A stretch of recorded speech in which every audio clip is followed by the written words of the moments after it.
as we close out training camp with day 16. And I said training camp because I up in head. But anyways, the inevitable has happened, and the world is ending. Nah. It's just another day. That's why this man is here smiling at the podium, because he did something that hasn't been done this off season yet. But hey, it finally happened today, and I'm glad it happened because it wasn't gonna obviously go on like that. But let's talk about relieving this pressure on what this is. Anyways, yeah. What's up, it's your boy Cintron. Going back to another analysis video. And kid you not, that's the real name. Eagles training camp game ball goes to Darius Big Play Slay. Lives up to the big play namesake. And I didn't see that because I wouldn't have said a double entendre, but it's not an entendre. Anyways, Darius Slay and Kenny Gainwell were the standouts during the Eagles' final training camp practice of 2024. And this man here, he said some magnanimous things. That, he baited Jalen Hurts to make that throw. And I don't not believe him, but he said he didn't throw it in his face because he knows how Jalen get annoyed with things, being hard on himself. But he actually came back at him and said, about damn time. Like, bro, I was trying to spit. You 2-bit motherfucker. I mean, that's cool that they had that kind of relationship that they can, jaw at each other. And then he's trying to catch him a break, or give him a break. And, he's breaking his balls. And you're like, oh, come on, QB1. I could have just raked you over the coals there. But anyway, it's cool because, Slade in his 12th year. And being a consummate pro, he knows that he's going to most likely ride into the sunset, at least with the Eagles off of this season. He's being a giving quarterback. And just as much as he's thieving off of these quarterbacks in the league, he's giving back to his own teammates and trying to impart Quinyon Mitchell with as much wisdom as he can before he rides off into the sunset of Midnight Green lore.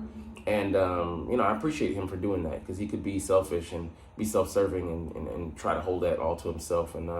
But he's just such a big personality, a great man, a great father, and a great competitor. And I love having him on the squad. And, going to enjoy this last ride with him, Brandon Graham, and, others that we maybe don't know yet that are going to be seeing their last season, maybe first and last in the Midnight Green. But, yeah, I mean, he's fantastic, great, had some great plays. Other than that, that this cemented him getting the game ball, that pick, but had a pass breakup, almost a second interception. We'll get to that later. But like I said, looking forward to this most likely, I almost said final, but it most likely will be the final year of having number two here in Philadelphia. But I've enjoyed the ride. We've had him for 5 years now. And he's been a great competitor for us. I'm hoping he can go out on a high note with a Super Bowl win. So we'll see if we can accomplish that goal together as a team. All right, now the other game ball going to Kenneth Gainwell, who had 2 touchdowns in the day. This is reminiscent, I think, of the red zone work that he got in one practice. And it might have culminated in the open practice that we had for the fans, I think in July. But he was balling, man. And he's showing that he can be a weapon through the air, on the ground, and be a guy who can spell Saquon Barkley, who was taking kind of a semi-rest day, getting stretched out, pause. No doom type-ish. But, we want to preserve him for the season and make sure he's intact and ready to go, locked and loaded for Brazil and beyond. Because, if we can keep him healthy from week 1 to week 18, we have a guy who can be at least on the Eagles, MVP candidate for us, and give us a centerpiece that we've never really had, the likes of, what we've never seen. A true 3-phase back. He can pass protect, one of the top 5 guys in that category, I think last year, maybe the top guy. He can catch the ball, as we've seen his blazing speed, used against us last year. And running past guys like Nolan Smith who run a 4.39. So it just shows that 4.4 flat ain't just for show. He's in the 4.3 territory. We just didn't see him clock it. But that and him, doing what running back does, his main job, run the damn football, and he's pretty damn good at that. He can be our Christian McCaffrey, even if he's a lower grade version. We don't need him to be a superstar, nor do we need any of our guys really to do that. Even though we do have some bona fide, stars on this roster, especially on the offensive side. We just need him to be a sometimes complimentary piece and sometimes focal point, but I think he can do that. All right, anyways, let's get to the Jalen Hurts watch. And the inevitable finally happened. Jalen Hurts watch. How did the Eagles QB finish up training camp? Tracking how Jalen Hurts and the Eagles first team offense performed during the team's final training camp practice. And, it had a few low light moments for the most part, though. It was a solid practice, and, giving him a B minus might have been, a bit generous, but, some of the plays he made, making some, I think, deep throws to Avonte Maddox and not Jalen, sorry, the big guy, AJ Brown. He's just doing what he does out there, and overall, they gave him a very high mark on the training camp practices, and this is the best summer that he's had, and I look forward to him having most likely the best season he will have had thus far as an Eagles QB1. So he did finally throw his first pick to the aforementioned guy, Darius Slay, and it was a bad throw, and instead of going to Paris Campbell, it was late over the middle, somewhere, two things that you don't want, and he stole it from him. So it's nice to see that he finally has that monkey off his back. No streak to be perfect. Not that he was gonna internalize that and carry it forward, but it's kind of breaking the fourth wall. That hey, I know that I'm not gonna be over in that category, but we do strive for perfection, and you're gonna fall short, but trying to achieve as much as you can in that regard. But hey, man, I meant to say amen, I mean, and that makes it too. So rapper, yeah. Anyways, he's been pretty damn good overall in this camp, and just hitting the guys and the selection of plays and him making the right plays, it has been spectacular. And him avoiding some sacks today, he took some. But, like I said, B minus, I don't know what the throw count was, but, he's been excellent. Giving him an A minus overall throughout this camp. Hey, looks like he's poised to reclaim that form he had in 2022. I agree with that assessment, and I look forward to seeing him moving forward, because the practices will now focus on getting ready for the Green Bay Packers. Excited because there's a dynamic offense with Jordan Love, a guy who's an MVP candidate and who's a rising star. Springboarded off of that second half he had, amazing second half, culminating in the playoff win, and you could say the playoff loss as well against the 49ers, because they were hot. They could have won that game, but, just the youth and inexperience, immaturity lost in that game. He threw that pick that shouldn't have been thrown at the end of the game, but, all water under the bridge as we prepare for 2024, and they're our first opponent on the slate. So, anyways, moving to the next article, the main meat. Eagles training camp practice notes. Jalen Hurts threw an interception. Oh my gosh, the season's over. No, it's just beginning.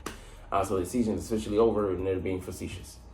All right. Well, as you can see from the headline, Hurts threw a pick finally. We're going over in 17. Cue the dramatic pause. Took place when he was targeting Paris Campbell, as we said, and he said it's like about time. Damn, bro, harsh words, but that rivalry will keep going. But Slay had a chance for another interception on a throw that was intended for AJ Brown on the crossing route, and short of the end zone, he could have picked it off. It wasn't deep enough. He put too much air under it. Hey, but things happen. But the two mistakes that definitely didn't sink Hurts. Final practice, he rebounded with some really good throws to keep the offense driving down the field with regularity. So that's what we want to see. How do you bounce back from adversity, and especially self-inflicted? You want to see a guy, fight through, persevere, come back, and rally the guys, and to get points, or to continue those drives deep into enemy territory, to push forward that momentum, to try and sustain those drives and have them culminate in points. But Hurts' flashiest completion included a downfield connection to Devonta Smith in the end zone for the second day in a row, beating Keely Ringo, I think, again for the second day in a row, and a ball in the tight window to Keaton Gainwell in the back right corner of the end zone for another score where he beat Zach Bond.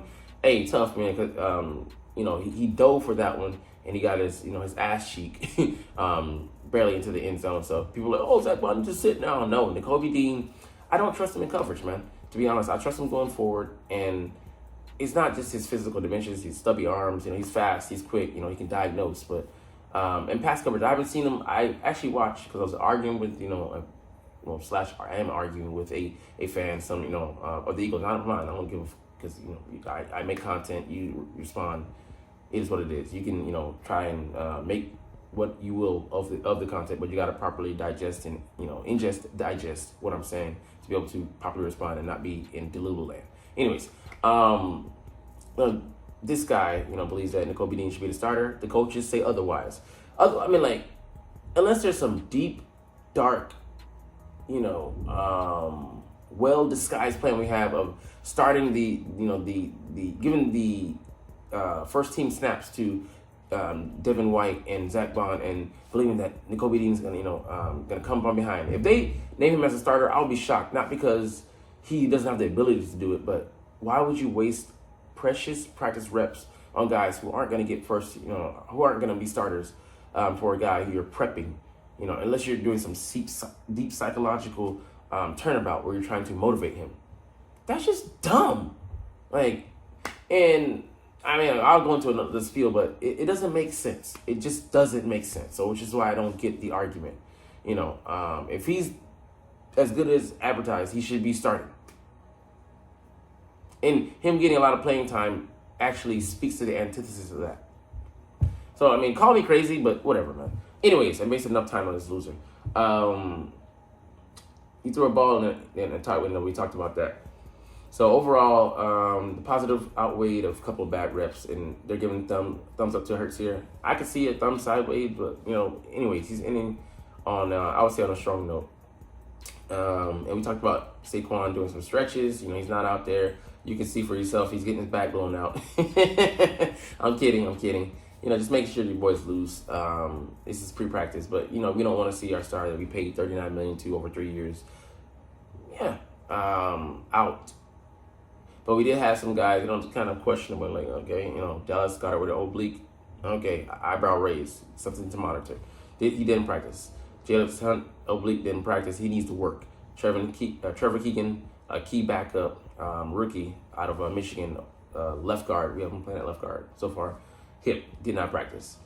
Tyler Steen with the ankle, Matt Hennessy with the back, Albert O with the abdomen, Caden Stearns with the knee, John Ross with the concussion, and Johnny Wilson with the concussion also didn't practice. Sidney Brown, don't know if he's going to be active. If he doesn't get activated off the PUP list, he'll have to miss the first 5 games, and that'll be a week 6 debut at the earliest. I think that's against the Browns. I don't know. But anyways, with Saquon missing work, Kenny Gainwell got that shine, and there were some specific highlights we don't talk about. He broke Devin White's ankles with a jig out in space, where Hurts slipped on the ball and on a short catch, and he just took off. So great, free willing there by Hurts and Gainwell to take advantage of that. He lined up out wide left, and then motioned to the backfield, and then got open for the touchdown catch. So I love the motions to distract whether the ball's going to that person or not. And then it's like the double take, the play action to the guy, and then you go back to him. I love the double dips by Kellen Moore, the misdirection, sleight of hand. It works pretty well. And Gainwell making a challenging grabbing in a right corner of the end zone, managing to get the butt cheek down. So for another touchdown catch. So that might have been the Zach Bond play. I don't know which one it was, but either way, it is what it is. All right, again, getting the first team snaps across from Darius Slay, Isaiah Rodgers. I'm pretty sure he's going to be the guy starting out. Ringo has had some tougher days, allowing a Kenny Pickett pass to Joseph Ngata, and they got called for DPI. He's been a little bit grabby. And he did break up a later pass to Pickett, but, I think he's going to be cornerback, back up to Slay. Not to Slay, but to Rodgers. So, anyways. All right, the linebackers taking it again. I'm stuttering and repeating myself. But anyway, Zach Bond and Devin White took the first team snaps, but Nakobe Dean and Jim Trotter mixed in. But hey, I think they're the best combination of guys: a coverage guy and then a guy who can cover, who can play the short game, but also has some cover skills. I think that's the best allocation of skills that we have. The allotment, because Nakobe Dean, you pair him with Devin White. He's not the coverage guy that Zach Bond is, and if you put Jeremiah Trout in there, he's a coverage guy, but he's not as versatile as even a Nakobe Dean or a Zach Bond. So, I mean, he doesn't have the physical dimensions either. So, I mean, I get what people want, but I want at least one lengthy linebacker out there, and Zach Bond's the best guy with those traits right now. That's why I like Zach Cunningham. He might not have been the best guy, and he couldn't, pick a ball off to save his life, but he could swat the ball down, and he just had life-changing dimensions, 6'3", broad reach. All right, QB2 game. Pickett and McKee both looked a little bit shaky out there, and the cornerbacks, making some plays. But more so with Pickett, I'm not concerned with him, but just hope he doesn't see the field. But it reminds you of Marcus Mariota last year, right? I'd say he's looked slightly better than him, but it's not saying a lot. It's not actually awe-inspiring. Brandon Graham had 2 sacks on Jordan Mailata, closing out a strong training camp. He says he wants to have double-digit sacks. Let him get it. Paris Campbell dropping a screen pass. He's coming back off an injury, so I'm not going to be too rough on him. But guy who's starting to flash, and might make the 53-man roster, according to Howie. Anaya Smith made one of the flashiest catches over the middle with a one-handed grab in strides. I mean, the rookie's starting to maybe gather his confidence, get healthy finally with that shin injury. And, too little too late, I don't know. But I don't count on him being a major factor for his rookie year. So looking forward to him making an impact hopefully next year. All right, Jalen Carter throwing up. He's still been beaten in that category by Mekhi Becton. And Brandon Smith, attacking weaknesses. Practice squad guy, but, he has some talent.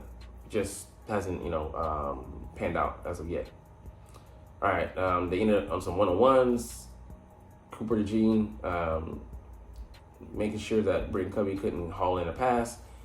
Quinion Mitchell putting the seatbelt. Well, he didn't do that, but, did the lockdown, or whatever, pose on A.J. Brown. TDP against BVS. Interesting. Yeah, but he stood him up. I like that. 2 guys of about consummate, talent levels going at each other. And then BVS line up, to catch a pass, maybe as a tight end. I understand the rookie. He cooked him on a nasty route. I want to see that. I want to see it on the film. But Kenny Pickett threw it wide. Damn, man. All right, anyways, this is the end of training camp, a longer video for me, but not too long. But hey, I know that you're not even watching, but it's been great to do these videos. Kind of sad to see training camp. I love the grind. I love, cramming all this information into one video. It's on one source this time because the other source didn't post for some apparent reason. But it's all good. I'm looking forward to also, getting to real live game action. We got one more dummy game, preseason game, where we'll be seeing the 3s and the 4s and seeing how they go about business and maybe close out their arguments to try and make the roster. But like I said, you're not even here. But it's all good because I love making these videos about the Eagles. And I love talking about the freaking stinking team that I watch every day, all day. But anyways, or that I choose to if I could. But hey, officially, we'll chunk the deuces. But as always, it's fly, Eagles, fly. Shut up. And let's motherfucking go. Like, comment, share, subscribe. Thanks for watching. Check me out at Cintron, Cintron Anime, Cintron Life, or Cintron Laughs, or other social media.